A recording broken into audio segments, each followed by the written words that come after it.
The 7 Habits of Highly Effective People by Stephen R. Covey is not just a self-help book. It's a foundational guide for personal and professional effectiveness.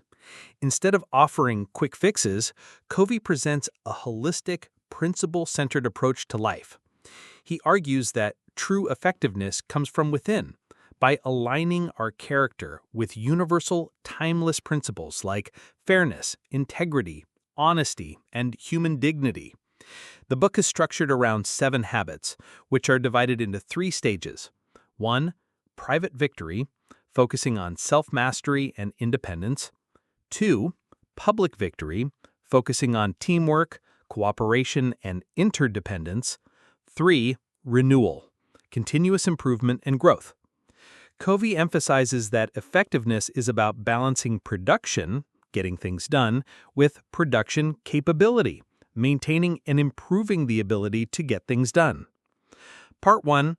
Private victory, moving from dependence to independence. Habit 1. Be proactive. What it means? This is about taking responsibility for your own life. Instead of reacting to things that happen to you or blaming external circumstances, you choose your response. You understand that you have the power to decide how you will act regardless of what's happening around you. It's about choosing to be a response-able person. A simple example, instead of complaining about a bad grade, a proactive student asks the teacher how to improve next time. Habit 2. Begin with the end in mind. What it means, before you start anything, a project, a day, or even your whole life, decide what your ultimate goal or vision is. Imagine your own funeral and what you'd want people to say about you. This clarity helps you define your values and what truly matters. It's about first creation, mental blueprint, before second creation, physical building. A simple example, before starting a big project, envision what the finished, successful project looks like and the positive impact it will have. Habit 3. Put first things first. What it means, this is about managing your time and energy based on your priorities from Habit 2.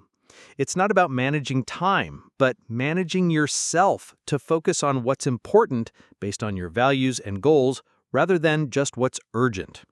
It's prioritizing Quadrant 2 activities, important but not urgent tasks, like planning, building relationships, and personal development. These are the things that prevent future crises and truly move you forward. Simple example, instead of just responding to emails all day, schedule time for important creative work or strategic planning, even if it's not due immediately. Part 2. Public victory, moving from independence to interdependence. Habit 4. Think win-win. What it means, approach interactions with others, negotiations, conflicts, or collaborations with the mindset that everyone can benefit. It's not about my way or your way, but finding a solution where both parties feel good about the outcome. Why is it important? This builds trust and long-term positive relationships.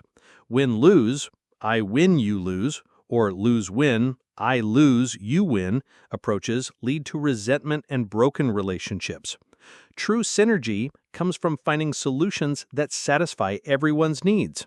A simple example, when sharing chores with a roommate, instead of arguing, find a system where both feel their load is fair and their preferences are considered. Habit 5. Seek first to understand, then to be understood. What it means?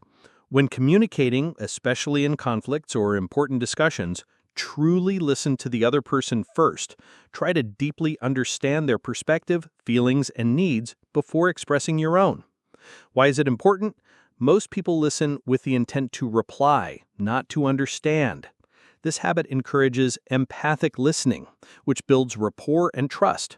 When people feel understood, they are much more open to understanding your perspective. A simple example, before explaining why you're upset, ask your friend to tell you their side of the story and genuinely listen without interrupting. Habit 6. Synergize. What it means, this is about working together to create something greater than the sum of its individual parts. It's the idea that 1 + 1 can equal 3, 10, or even 100. It's about valuing differences and combining strengths. Why is it important? When people work synergistically, they leverage their unique perspectives and talents to find creative solutions that wouldn't have been possible individually. It celebrates diversity and leads to innovation and breakthrough results. A simple example: a team from different departments comes together to solve a problem, and by combining their varied expertise, they come up with a solution far better than any single department could have found alone. Part 3. Renewal. Continuous improvement and growth. Habit 7. Sharpen the saw. What it means: this habit is about continuously renewing and improving yourself in 4 key areas: physical, exercise, nutrition, rest; mental, reading, writing, learning, planning; social emotional, building relationships, serving others, practicing empathy; and spiritual, connecting with your values, meditation, spending time in nature. Why is it important? If you keep cutting with a dull saw, it takes more effort and yields poor results. This habit reminds us that we are our greatest asset. Taking time for self-care and self-improvement is not selfish. It's essential for sustained effectiveness in all other areas of life. Overall message: Covey's ultimate message is that true effectiveness isn't about quick fixes or personality tricks. It's about building strong character based on timeless principles. By mastering the private victories, self-discipline, and purpose, you gain the foundation for powerful public victories, effective collaboration. And by continuously renewing yourself, you sustain this effectiveness throughout your life. It's a journey from dependence to independence, and then to truly effective interdependence.